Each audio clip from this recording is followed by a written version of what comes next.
समीकरण निकाय 3x - 2y = 12 एवं 4x - 5y = 16 को वज्रगुणन विधि से हल करें। यह प्रश्न 2023 में पूछा गया है।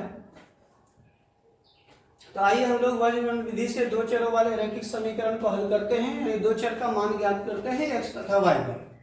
तो पहला समीकरण है हमारा 3x - 2y = 12। तो बराबर 12 जो अचर पद बराबर में दाहिनी साइड में है, उसको हम लोग बाईं साइड लेके चले आएंगे। तो -12 = 0, चिन्ह परिवर्तन होगा। प्लस 12 है तो दाहिने साइड से बाईं साइड लेके आएंगे, -12 हो जाएगा। इसको समीकरण 1 मान लेंगे। दूसरा समीकरण दिया गया है 4x - 5y = 16।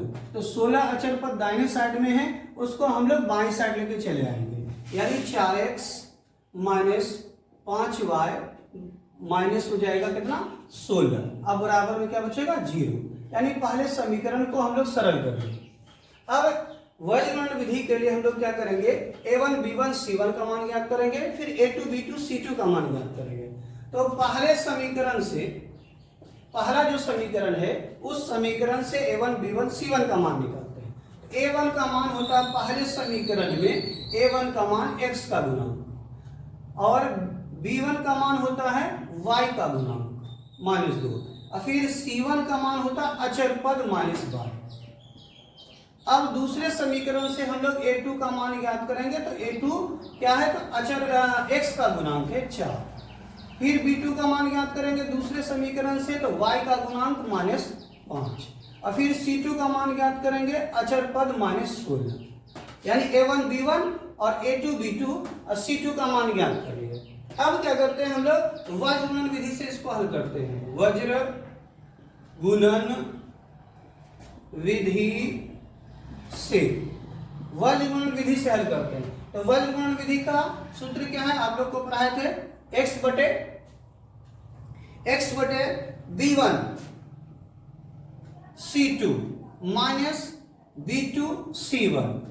फिर क्या होता है, y बटे पढ़ाए थे कि y बटे होता है c1 a2 minus c2 a1, 1 बटे a1 b2 minus a2 b1। अब इनमें हम लोग जो है क्या करेंगे कि a1 b1 c1 का मान रख लेंगे, a2 b2 c2 का मान रख लेंगे और आंसर आ जाएगा। देखिए b1 का मान कितना है -2, c2 का मान कितना है -16, b2 का मान कितना है -5, फिर c1 का मान ले लेते हैं कितना -12। अब मान बैठाते हैं फिर y में, क्या c1 का मान -12, a2 का मान 4, माइनस c2 का मान देखिए कितना -16,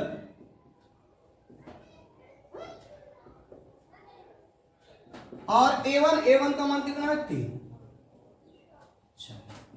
अब हम लोग क्या करते हैं, फिर a1 का मान निकालते हैं। a1 का मान 3, b2 का मान -5, a2 का मान 4,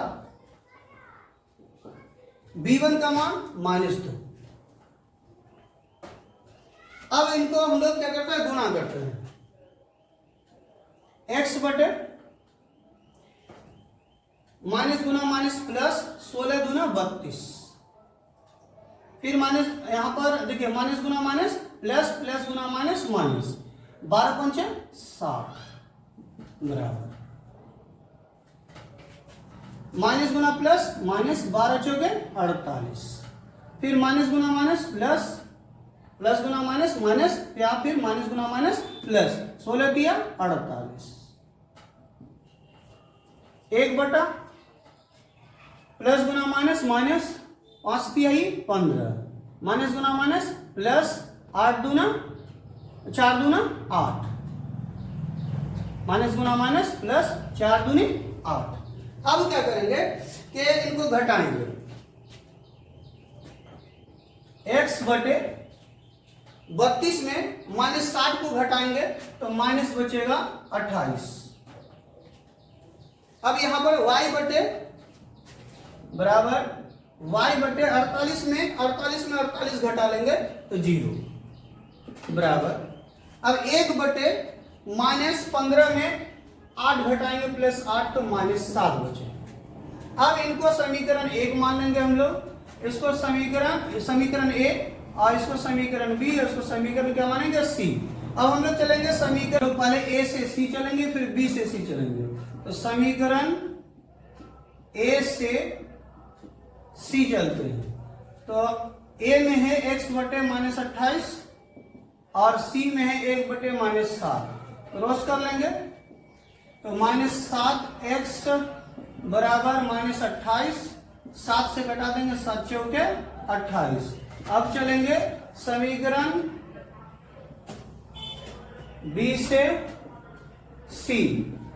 तो y बटे 0 बराबर 1 बटा 7, क्रॉस करेंगे -7, क्रॉस करेंगे -7, y बराबर 0, y बराबर होगा 0 बटे -7 यानी 0। इस प्रकार हम दो चर का मान x का मान 4, y का मान 0 ज्ञात हो जाता है।